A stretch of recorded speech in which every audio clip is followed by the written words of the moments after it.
اگر کسی عیسائی عورت کی کسی مسلمان سے شادی ہو تو ایسی شادی اس کی رضامندی کے بغیر نہیں ہونی چاہیے اور اسے اپنے چرچ میں نماز کے لیے جانے سے نہیں روکا جانا چاہیے. ان کے گرجا گھروں کو عزت دی جانی چاہیے اور انہیں گرجا گھروں کی تعمیر یا کنوینس کی مرمت سے نہیں روکا جانا چاہیے. انہیں ہتھیار یا پتھر اٹھانے پر مجبور نہیں کیا جانا چاہیے، لیکن مسلمانوں کو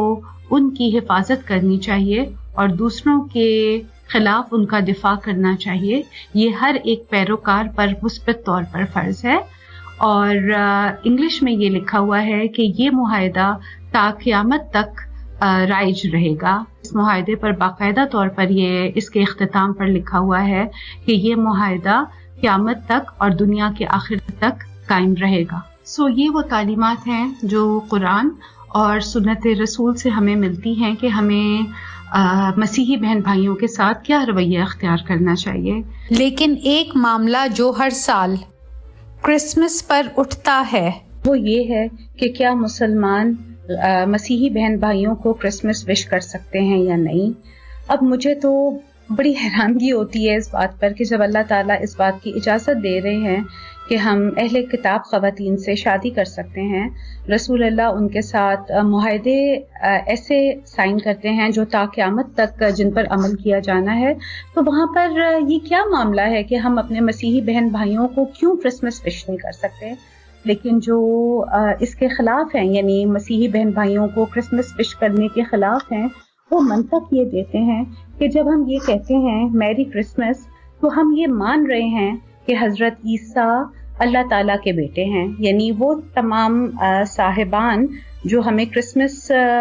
کی گریٹنگز سے روکتے ہیں، وہ یہ کہتے ہیں کہ جب ہم میری کرسمس کہتے ہیں تو اس بات کے اندر یہ بات شامل ہے کہ ہم نے اس عقیدے کو مان لیا کہ حضرت عیسیٰ اللہ تعالیٰ کے بیٹے ہیں.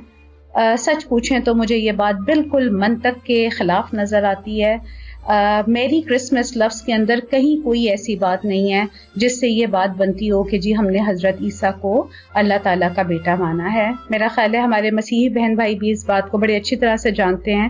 کہ مسلمان حضرت عیسیٰ کو اللہ تعالیٰ کا پیغمبر مانتے ہیں، لیکن حضرت عیسیٰ کو اللہ تعالیٰ کا بیٹا بالکل بھی نہیں مانتے.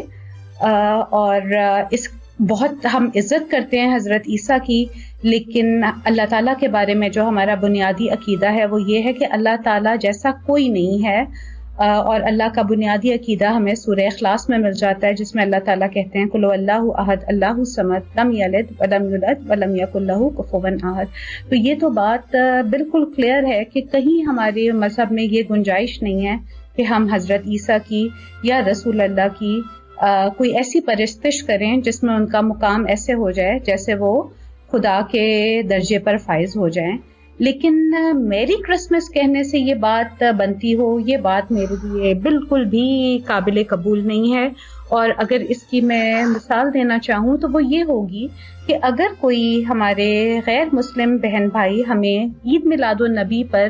مبارکباد دیتے ہیں کہ آپ کو عید میلاد النبی مبارک ہو، تو کیا اس کا مطلب یہ بن جاتا ہے کہ انہوں نے ہمارے رسول کو اپنا رسول مان لیا ہے؟ مجھے تو یہ بات نہیں سمجھ میں آتی کہ اگر انہوں نے ہمیں عید میلاد النبی کی مبارکباد دی ہے تو یقیناً وہ صرف ہمیں مبارک دے رہے ہیں اور ہماری خوشی کا حصہ بن رہے ہیں، لیکن ان کا جو اپنا بنیادی عقیدہ ہے وہ بالکل تبدیل نہیں ہوتا. تو اسی طرح جب ہم اپنے مسیحی بہن بھائیوں کو کرسمس وش کرتے ہیں تو ہرگز ہم یہ نہیں مان رہے کہ حضرت عیسیٰ اللہ تعالیٰ کے بیٹے ہیں. لیکن بہرحال ایسے بہت سارے دین کے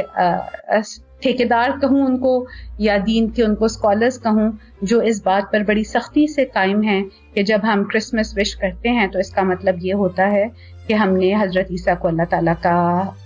بیٹا مان لیا. میری اپنی تمام ناظرین سے یہی گزارش ہوگی کہ خود ذرا اس معاملے پر سوچیں. اللہ تعالیٰ نے ہم سب کو سوچنے سمجھنے کی صلاحیت دی ہے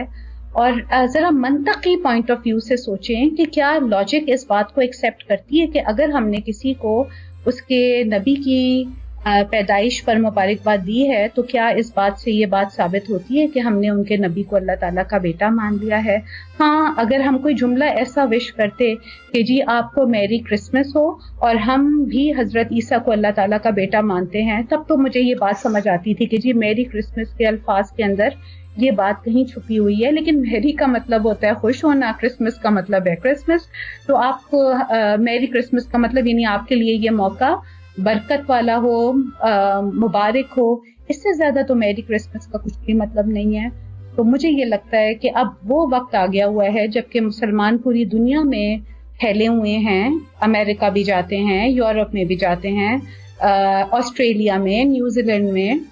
کینیڈا میں ہیں، اور روزگار کے لیے وہاں جاتے ہیں اور ان کو بڑے اچھے موقع ملتے ہیں. تو وہاں پر اب یہ ضروری ہے کہ ہم دوسرے لوگوں کے ساتھ مل جل کر رہیں اور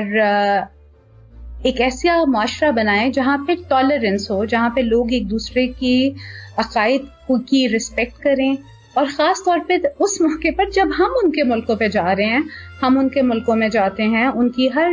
فیسلٹی کو ہم یوز کرتے ہیں، ان کے ملکوں میں جا کر ہم رزق حلال کماتے ہیں، لیکن ان کے تہواروں کو ہم